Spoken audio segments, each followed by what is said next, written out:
नमस्कार, स्वागत छ यहाँहरूलाई यस इन्फर्मेसन टेक्नोलोजी आइटी च्यानलमा। र योभन्दा अगाडि हामीले पार्ट 11 मा चाहिँ मल्टिपल इफको बारेमा हेरेका थियौँ भने यदि कसैलाई फेरि त्यो राम्रोसँग बुझेको छैन अथवा कसैलाई गाह्रो भएको छ भने फेरि त्यो एकचोटि त्यो पार्ट 11 हेर्नु होला है। र आज हामी चाहिँ यस पार्ट 12 मा चाहिँ यो फर्मल प्यारामिटर र एक्चुअल प्यारामिटरको बारेमा चाहिँ हामी डिस्कस गर्छौँ है त। म एउटा प्रोग्राम लेख्छु है, declare sub add A comma B लेख्छु होइन, CLS P equals to 4 Q equals to 5 है। पी इक्वल्स टु 4 र क्यू इक्वल्स टु 5 लेखेँ है। अब मैले के गरेँ भन्दाखेरि कल गरेँ एड पी कमा क्यू है, इन्ड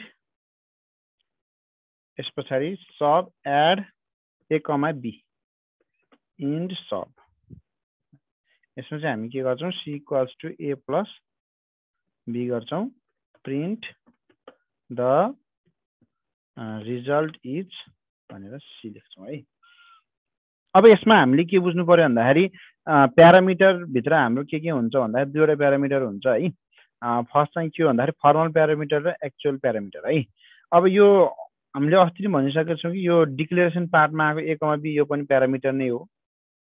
यो यहाँ आउने यो पनि के हो, प्यारामिटर नै हो। कलमा आउने डेफिनेसनमा आउने पनि के हो, हाम्रो प्यारामिटर नै हो है। अब हामीले यो प्यारामिटरमा एक्चुअल प्यारामिटर र फर्मल प्यारामिटरको कसरी छुट्याउने भन्दाखेरि फर्मल भनेको हाम्रो यो डेफिनेसन पार्ट भनेको सबदेखि इन सबसम्मको पार्टलाई हामी के भन्छौँ भन्दाखेरि डेफिनेसन पार्ट भन्छौँ। यो डेफिनेसन पार्टमा भएको ए कमा बी अथवा सब मोड्युल पनि भन्छौँ यसलाई, ए कमा बी र यो डिक्लेरेसन पार्टमा भएको यो ए कमा बी यो चाहिँ हाम्रो के भन्दाखेरि फर्मल प्यारामिटर हो भने कल पार्टमा भएको है, कल पार्टमा भएको अथवा फङ्सन भएको यहाँ हाम्रो प्रिन्ट हुन्थ्यो। कल पार्टमा भएको यो भेरिएबललाई हामी के भन्छौँ भन्दाखेरि एक्चुअल प्यारामिटर भन्छौँ अथवा यसलाई हामी के पनि भन्छौँ भन्दा रियल अर आर्गुमेन्ट्स पनि भन्छौँ। रियल प्यारामिटर अथवा यसलाई हामीले के पनि भन्छौँ अरे आर्गुमेन्ट्स पनि भन्छौँ। अब हामीले बुझ्नु पर्यो कि डेफिनेसन पार्टमा भएको यो सब प्रोसिड्युरको नामसँग आएको ए कमा बी र डिक्लेरेसनमा भएको हामीले ए कमा बीलाई हामीले के भन्छौँ अरे फर्मल प्यारामिटर भन्छौँ भने कलमा भएको फङ्सन भएको यहाँ प्रिन्ट हुन्थ्यो। कलमा आएकोलाई हामी के भन्छौँ भन्दाखेरि एक्चुअल प्यारामिटर भन्छौँ अथवा त्यसलाई हामी के भन्छौँ आर्गुमेन्ट्स भन्छौँ। ओके, तपाईँलाई यो भिडियो हेरेर केही सहयोग पुगेको छ भने कृपया लाइक र कमेन्ट पनि गरिदिनु होला है। र यदि त्यस्तो केही पनि नबुझेको छ अथवा त्यस्तो केही गाह्रो परेको छ भने चाहिँ कृपया कमेन्टमा लेख्नु होला है।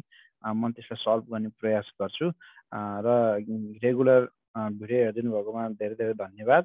र हामी अब पार्ट 13 मा चाहिँ हामी चाहिँ कल बाई रिफरेन्स र कल बाई भ्यालुको बारेमा फरक छुट्याउँछौँ। त्यो भनेको के हो भन्ने कुरा चाहिँ हामी हेर्छौँ है। हस् त, थ्याङ्क यू।